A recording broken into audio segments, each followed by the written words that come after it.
Good evening, and welcome to It's About Time, where we're going to continue to study in the book of Samuel. We're in the second book of Samuel, starting through chapters 1 through 4.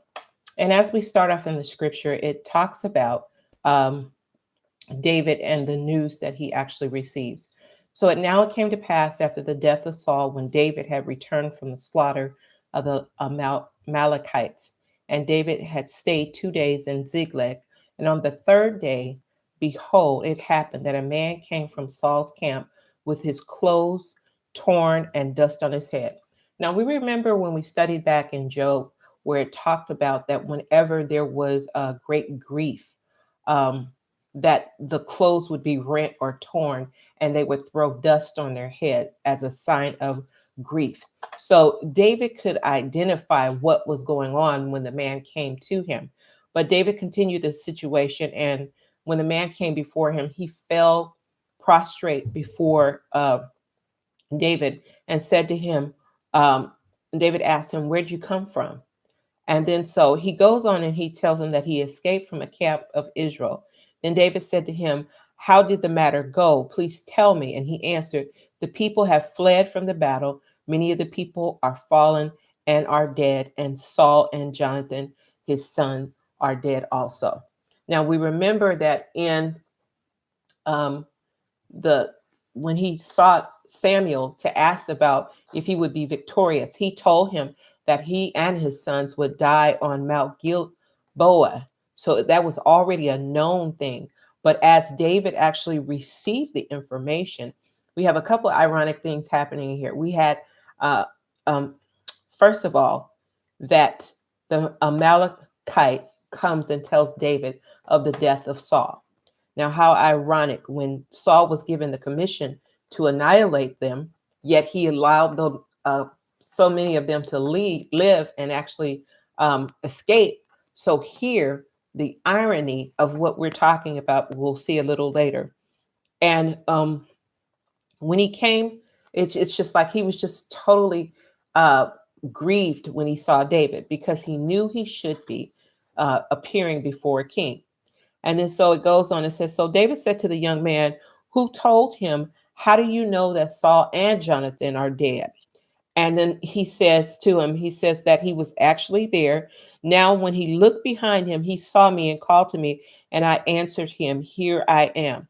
So we remember that Saul was actually wounded by an archer with a really bad wound, and he knew that if he would survive and he had not been killed, that they would make folly with his body, which would have been the highest of disrespect for his body, and he did not want that to happen. So this is I can never a Amalekite that's actually telling the story about what actually took place at that point. So when he asked who he was, he says, "I'm a Amalekite." He said to me again, "Please stand over me and kill me, for anguish has come upon me, but my life remains in me." So he tried to kill himself when he fell forward on the sword, but he was not able to accomplish that.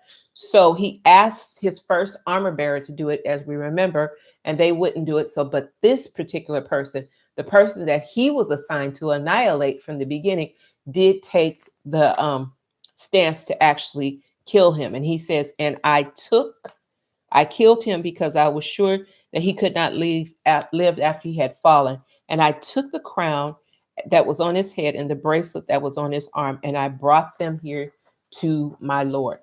So here he is. He's thinking that, okay, I'm going to go before David. I'm going to show him, "Here's what I brought you, my Lord, the rightful things that you were supposed to do." And actually thinking that David would reward him in essence for bringing him these things.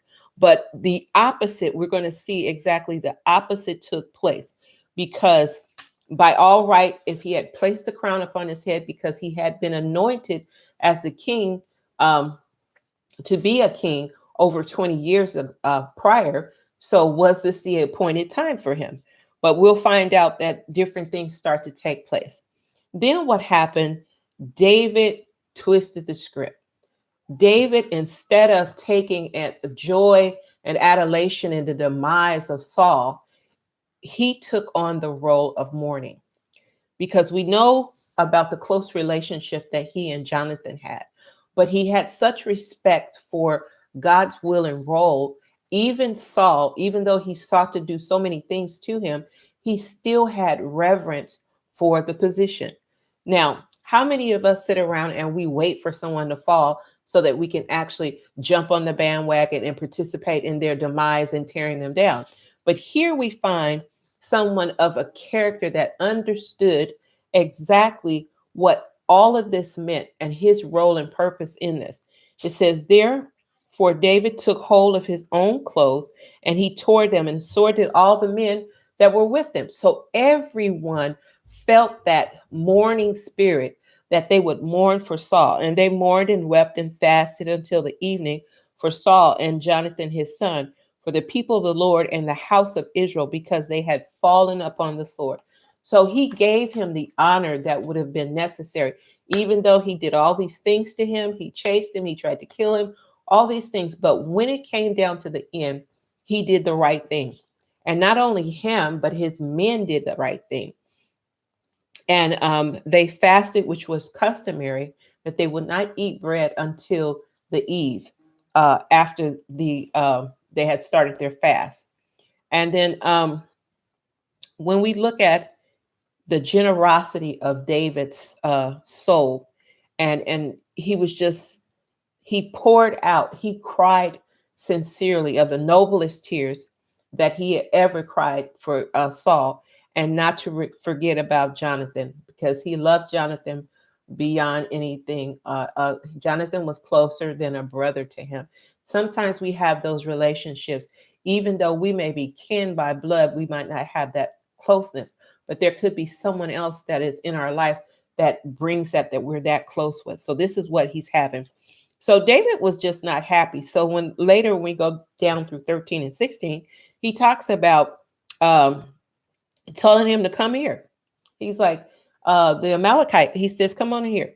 So David said to him, how was it that you were not afraid to put forth your hand to destroy the Lord's anointed? So he's trying to figure out, what's your real deal that you're dealing with? Then David called the young men and said, go near and execute him. So it backfired on him. He thought he was coming to get something and have David, reward him. And yeah, he rewarded him. All right. He took his life, because he says, um, your blood is on your own head. And for your mouth has testified against you, saying, I have killed the Lord's anointed. So you have to be very careful when you think that you're doing something righteous, when you see someone down and you're bringing all of these things against them, and you're chopping them down and you're killing them with your mouth, and you'll find that you'll be the one that will be executed, that after everything comes through. So then it goes on that David was so distraught about what happened, and he actually lamented, and he wrote a psalm, actually, that he said that the children of Judah should sing the song. It should be taught to them. And it's the Song of the Bow. Indeed, is written by the book of Jasher.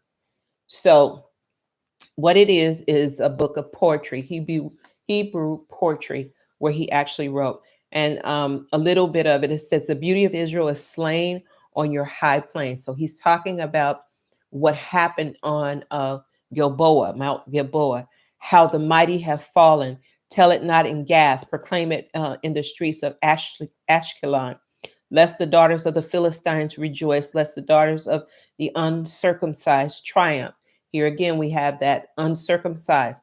Before David, when he killed Goliath, he said he would not be afraid of the uncircumcised.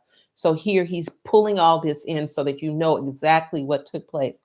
Then he goes on, for their shield of the mighty is cast away there, the shield of Saul, not anointed with oil, from the blood of the slain, from the fat of the mighty, the bow of Jonathan did not turn back. So he's giving homage to Jonathan, because you have to say it's the song of the bow. We see here that it's identified that Jonathan had the bow, and the sword of Saul did not return empty. And Saul and Jonathan are beloved and pleasant in their lives, and in their death they were not divided. They were swifter than eagles. They were stronger than lions. O daughters of Israel, weep over Saul. So he's giving like almost this obituary, almost, paying homage, a tribute to him. And he made sure that the story was told that these great men, that all that Saul, before Saul turned his back, he was a great warrior. He was very victorious in everything that he actually did. And so here we wanted to make sure that the story does not get lost. This is why we do obituaries today. So the story of someone's life does not get lost.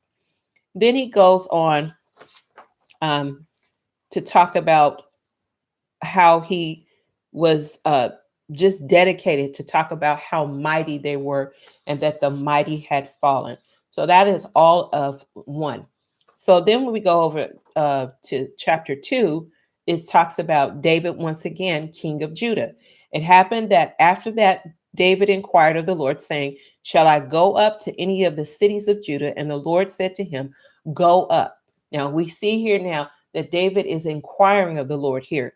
David said, where shall I go up? And he said, to Hebron. So David went up there, and his two wives, Ahinoam, the Jezreelite, and Abigail, the widow of Nabal, Carmelite. And David brought up the men who were with him, every man with his household. So they dwelt in the cities of Hebron, and the men of Judah came, and they anointed David king over the house of Judah. Now we see here that he was brought in as the king over the house of Judah, not all the land, but just over Judah. So we'll see how this division starts to come in. And when all of the David, he did not go in and just said, because Saul is dead, I'm going to take it over. He did not do that. He waited on the Lord. Even though when we have things that we know that are promised to us, can we hold on and wait for the move of God to make sure that the pathway is clear, even though we are entitled to it? But we need to seek God in all the things that we do, because he always has an ultimate plan for us. And this is what we see with David. So David goes and he thanks the men of Jabesh Gilead. And David says, the men of Jabesh Gilead were the ones that actually went and retrieved the body of Saul and Jonathan and his brothers, to make sure that they were not made a mockery of. So David is actually thanking them. He says, you are blessed of the Lord, for you have shown this kindness to your Lord, to Saul, and have buried him. And now may the Lord show kindness and truth to you. I also will repay you this kindness, because you have done this thing. Now, therefore, let your hands be strengthened and be valiant, for your master Saul is dead, and the house of Judah has anointed me over king.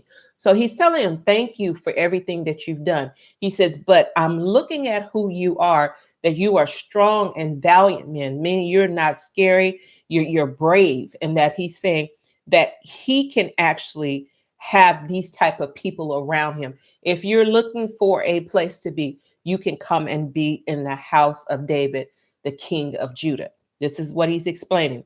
Then it goes on that it gets a twist in it. We always got a twist in what's going on. So Abner sets up Ishbosheth. I get this real bad. As king over Israel. Okay, so David should have been king over everything, but here we have this twist comes in.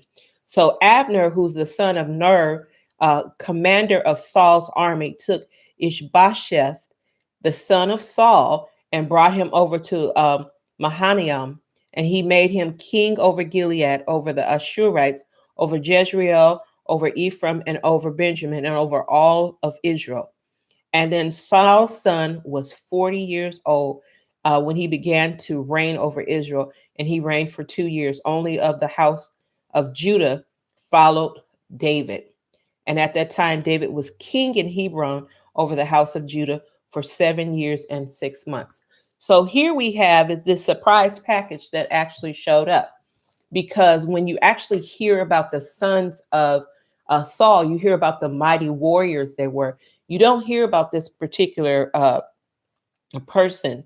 And when he actually is brought forward, he never proclaims it by himself. He's brought by the commander. We talked about who Abner was. Abner was what they call him, like a chief general, where he was very vicious and he was very hard suited. And so he presented this person, not anyone else, and he pushed him. We have to be careful about people being pushed into positions, and this is what we're seeing here. And then it talks about he only led for 2 years. Now that's just not average, that is just not average. That tells that we have some type of weakness going on, because the tenure usually is much longer for a king to reign.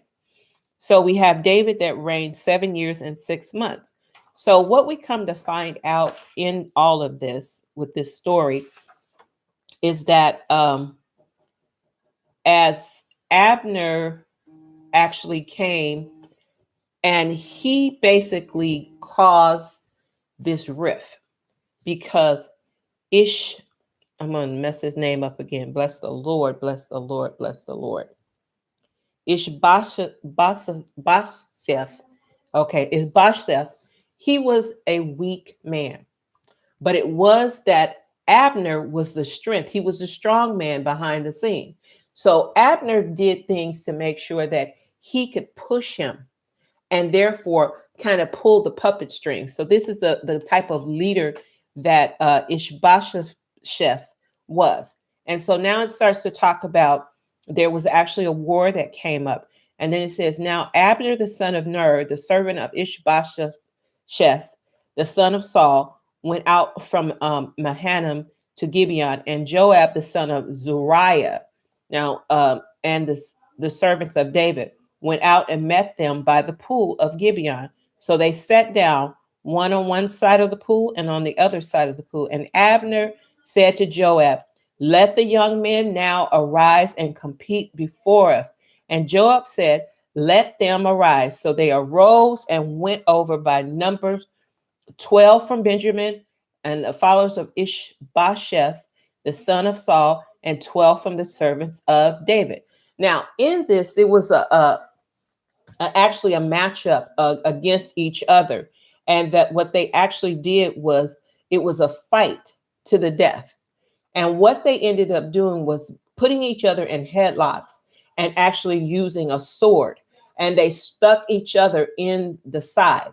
And so it was called this bloodbath, because they called it the field, to this day, the field of sharp swords, which is in Gibeon, because they had such a fierce battle that day. And Abner and the men were beaten before a certain David. Then we have in all of this that Abner actually kills one of the brothers. So you see how when we start in war, things just continue to go forward more and more and more, and it just gets layers on top of layers on top of layers on top of layers. And then it says, now the three sons of Zeruiah.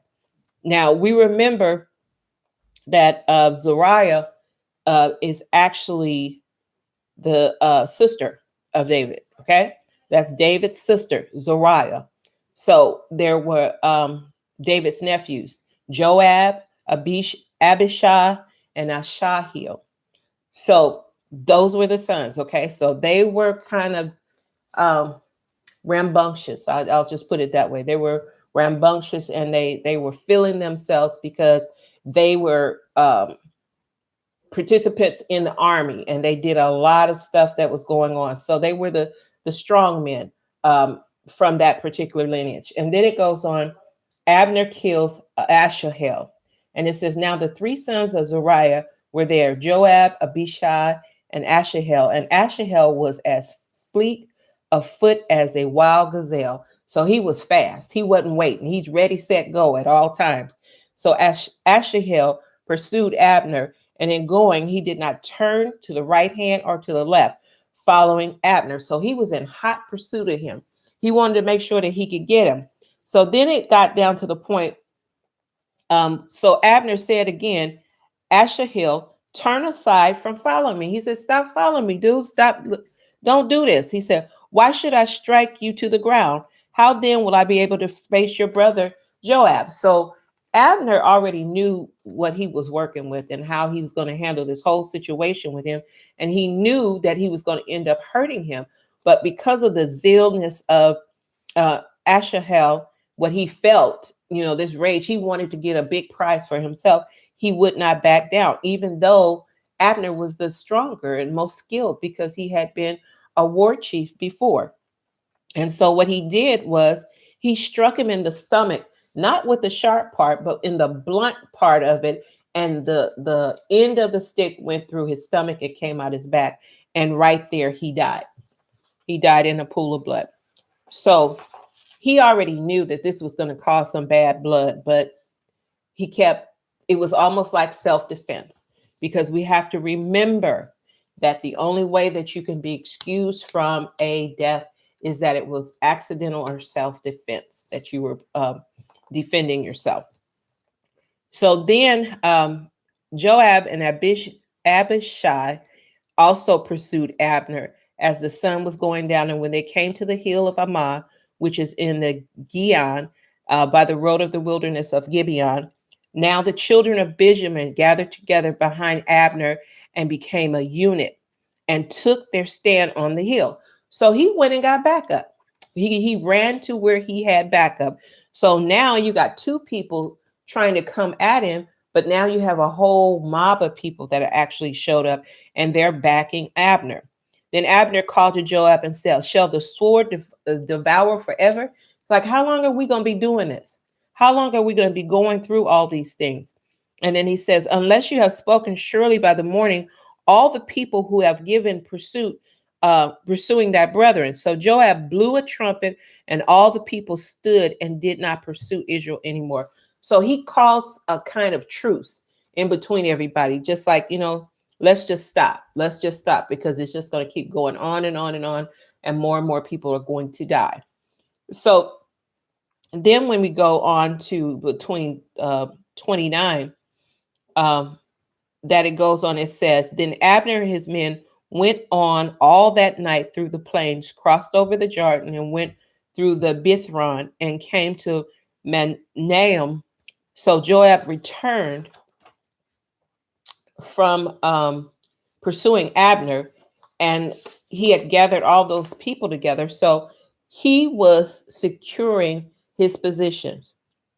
So as they were talking about all these different things, it was a measurement of who was being superior. This is what, because Saul was the great king, but now we have David here and we have other people jockeying. Instead of Saul was king of all, but now they're trying to cause this disruption. And the other thing about Ibishah is that we didn't hear who he was, and the consensus is that either he was a concubine's child, or he was just someone that was just a weak or bad person, that he never got any type of recognition. Then we go to 3. Then Abner defects from Ishbosheth. Okay, so it says sons were born to David in Hebron. First was born Amnon of Ahimaaz, the Jezreelite. The second, Chileb, by Abigail, the widow of Nabal the Carmelite. The third, Absalom, the son of Maacah, the daughter of Talmai, king of Jeshurun. The fourth, Adonijah, the son of Haggith. The fifth, Shephata,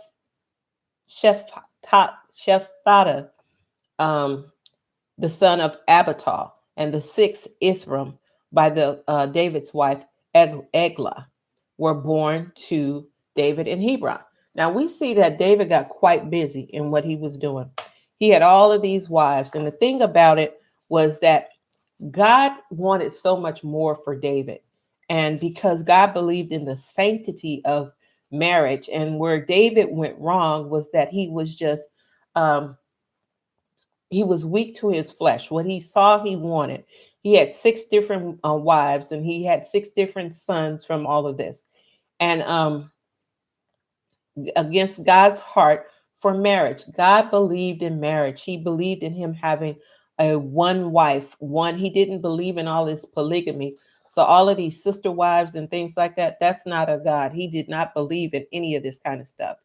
But then when we talk about the kind of, I would say, the wrath or the curse that they carried on them was Amnon. He raped his half sister and was murdered by his half brother Absalom. Cheleb is known as Daniel in First Chronicles. The few mentions of the son, perhaps that he died young, or maybe he was an ungodly man. We don't know. Absalom, we know how beautiful Absalom was, and he murdered his half brother and led a civil war against his own father David. So we know what happened with that. And then Adonijah tried to seize the throne from David and David's appointed successors. Then he tried to take one of David's concubines. Now that's like cardinal rule. You do not go take your daddy's person or his assignment, the person, the woman that he has, and decide that you're going to take her. So we see the character of these children that he had based upon the mixture of how he did not stick and let God bless him. This is the mishmash of children that he actually got. And then he goes on and says, and now it was so, while there was war between the souls of Saul and the house of David, that Abner was strengthening his hold on the house of Saul. And Saul had a concubine whose name was Rizpah, the daughter of Aiah. And Ishbosheth said to Abner, why have you gone into my father's concubine? Now, see, those concubines were lock, stock, and key. Whether Saul was there or not, she belonged to him. This is how they believed. And so what it was actually perceived as was sexually immoral for him to actually do that. It's being called treasonous, that he would go and actually have sex with his father's concubine. So it caused a bit of a problem, a bit of a stir. So Ishbosheth called himself getting enough guff to talk to Abner about what had taken place. And then it says that he got angry. Abner got angry about him coming to him and stepping to him about what he was doing. And he asked him, he says, am I a dog's head that belongs to Judah? Today I show loyalty to the house of Saul, your father, to be his brother, to be his friend, and have not delivered you into the hands of David. He's like, step off. Don't come at me. I'm the one that's keeping you from being overwritten. I'm the one that's keeping you alive. And you have the nerve to step to me about a woman? He says, charge me today with the fault concerning this woman. My God, do so to Abner and more also, if I do not do for David as the Lord has sworn to him, and transfer the kingdom from the house of Saul and set up the throne of David. So he's like, I'm the reason that you're sitting here. So don't you ever get enough in yourself that you can think that you can come at me like this. Because if it wasn't for me, David would be the rightful king and you would not be where you're sitting at. Don't ever forget that. That's basically the read that Abner gave him. Then he goes on and he says David agrees to receive Abner because Abner has actually left. He's just left and there's no protection because you remember he was a great warrior. He name recognition alone, nobody was going to actually mess with him. So I was like, Abner was the Debo of the Israelites. Everybody was just like, no, I'm not going to step to him. So there was fear based about his name. Nobody really wanted to challenge him. And then it says, then Abner sent a messenger on behalf of David saying, whose is the land? Saying also, make your covenant with me, and indeed my hand shall be with you to bring all of Israel to you. So he's already setting his intentions on what he's going to do. And David said, good, I will make a covenant with you. But one thing I require of you, that you shall not see my face unless first you bring Michal. Now, remember, Michal was Saul's wife, that when Saul was asking for the Philistines to be beat, that he gave or bartered his daughter to say anyone that actually beat the Philistine, that he would give his daughter, that he would make them rich, and that their fathers would not have to worry about taxes. So here's what the prize was. David did what he needed to get the prize, but in Saul's harshness, he punished him and he took his wife away from him. So we see here that David is still wanting what he has. Now, I started to think about this and I said, how you have six wives. You had your original wife, but you have six wives, and now you want to add a seventh here. Now, the thing about it is that she had been given to someone else and started a very happy home with that person. So it says, give me my wife Michal, whom I was betrothed to myself for 100 foreskins of Philistines. He's talking about I put in some work for her. So this is what I want. And Ibasheth sent and took her from her husband, from Paltiel, the son of Laish. Her husband went along with her to Bahurim, weeping behind her. So Abner said to him, go, return. And he returned. Now, I don't know about anybody else, but I felt sorry for her husband because that broke up their family. He apparently loved her and he went, but I don't know a whole lot of men that would have just given up their wives that easily. So it just kind of talks to the character of this man that he just told him to go away, just go, shoot. Because most men will say, you're going to have to kill me. If I can't have her, you're going to kill me. But I felt extremely sorry for him because David didn't really honor the women that he had. But here he looked at things as possessions. And here once again was a possession that he had. So, and then we go on and we go to 17 through 19. And Abner had communicated with the elders of Israel in past times and was seeking for David to be the king over you.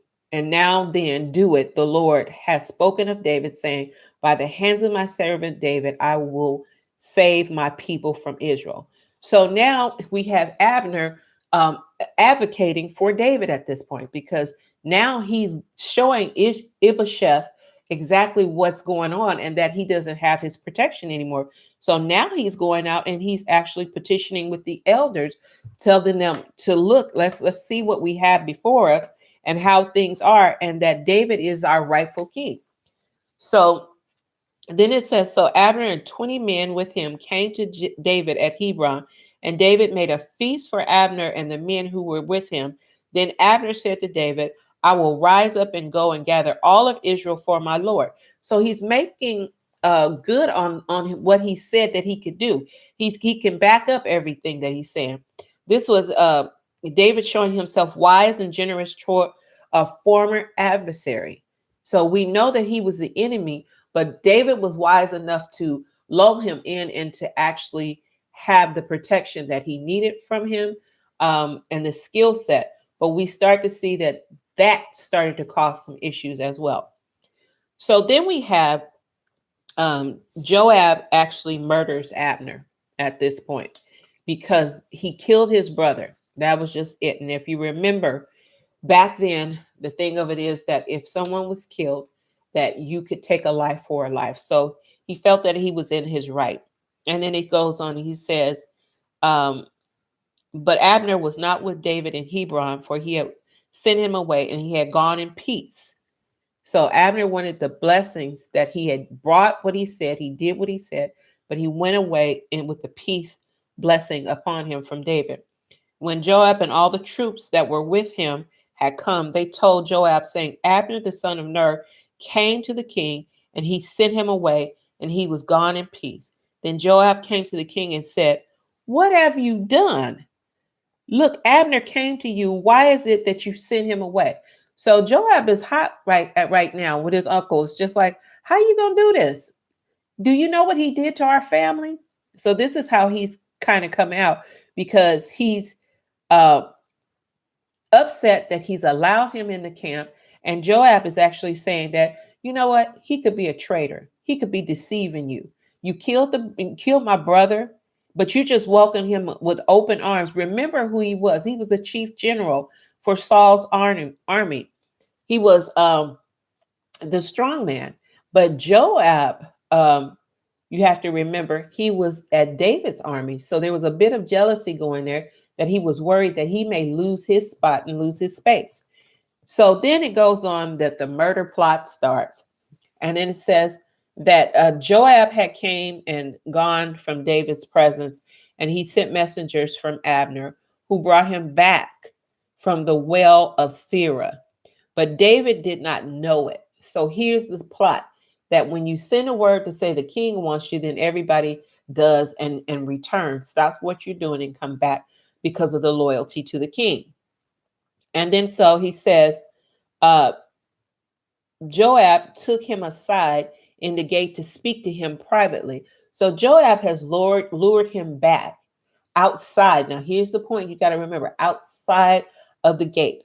Why is this so significant? Because Hebron was a city of refuge.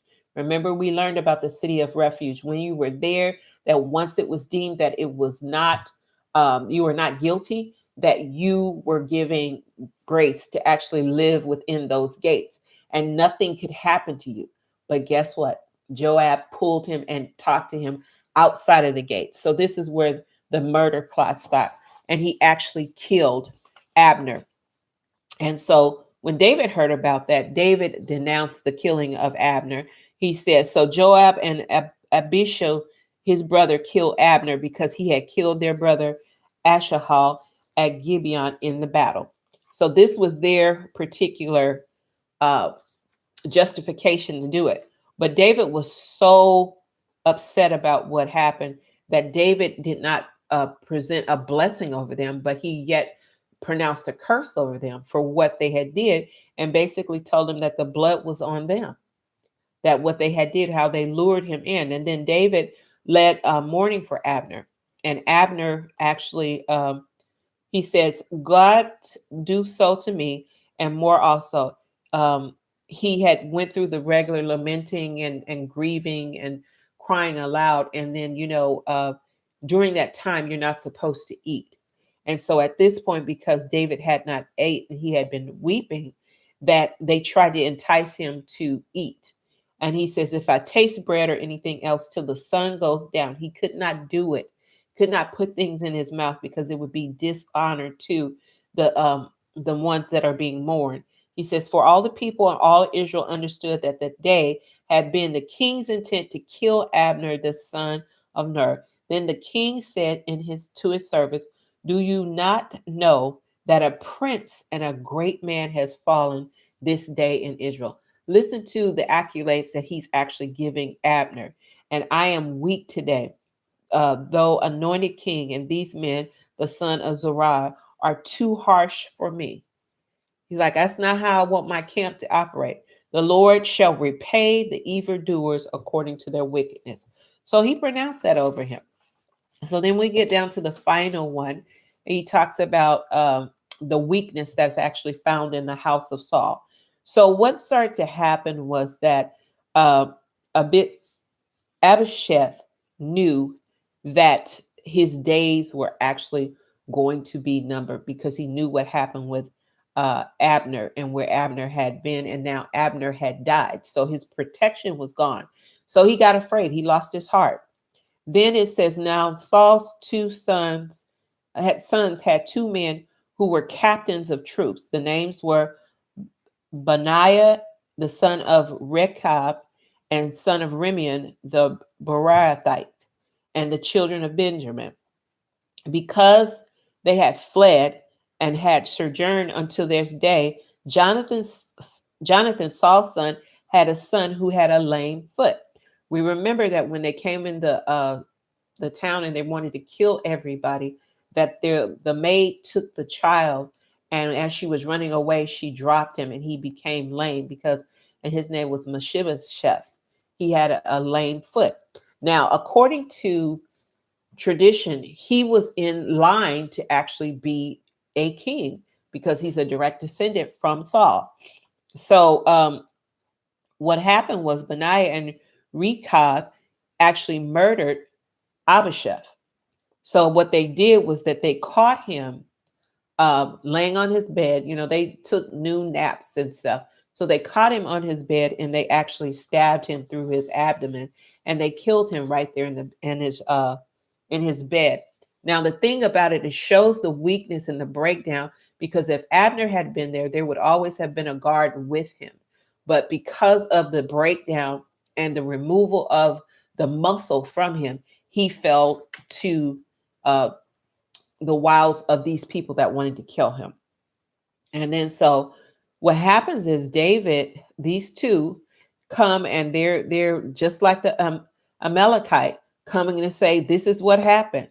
Now remember, this man is still a king. This is what happened. And he says, and here the head of Ishbosheth, the son of Saul, your enemy. So he thought he was doing something again. But here David again, in all righteousness and justice, what he did was actually um, curse these men to death as well. He says that the Lord lives, who has redeemed my life from all adversity, that someone told me saying, look, Saul is dead, thinking he brought good news. He's referring back to what the Amalekite had did. And he said, and arrested him and executed him. So the same thing that befell these others, this was the same thing that befell these two. But this time, what they did to them, that they cut off their hands and their feet, and they displayed them, hanged them by the pool in Hebron. But they took the head of Ishbosheth and buried it in the tomb with Abner. So these people, when they thought they brought this big trophy, see what we've done? And David turned everything around, and actually they lost their lives for it. So that has been 1 through 4. I hope that you have enjoyed something. It's been a bit lengthy, but it is the story of David. And we want to close before we sign off that if you want to know more about Jesus Christ and to learn about him as your personal savior, you repeat after me. Father, it is written in your word that if I confess with my mouth that Jesus is Lord and believe in my heart that you have raised him from the dead, I shall be saved. Therefore, Father, I confess that Jesus is my Lord. I will make him Lord of my life right now. I believe in my heart that you have raised him from the dead, and I renounce my past life with Satan and close the doors to any of his devices. I thank you for forgiving me of all my sins. Jesus is my Lord, and I am a new creation. Old things have passed away. Now all things become new. In Jesus' name, amen. Amen. And God bless you. Thank you for being with us. Be here tomorrow. Make sure that you like and share these things so that we can actually reach more people. But we will see you again tomorrow. Be blessed.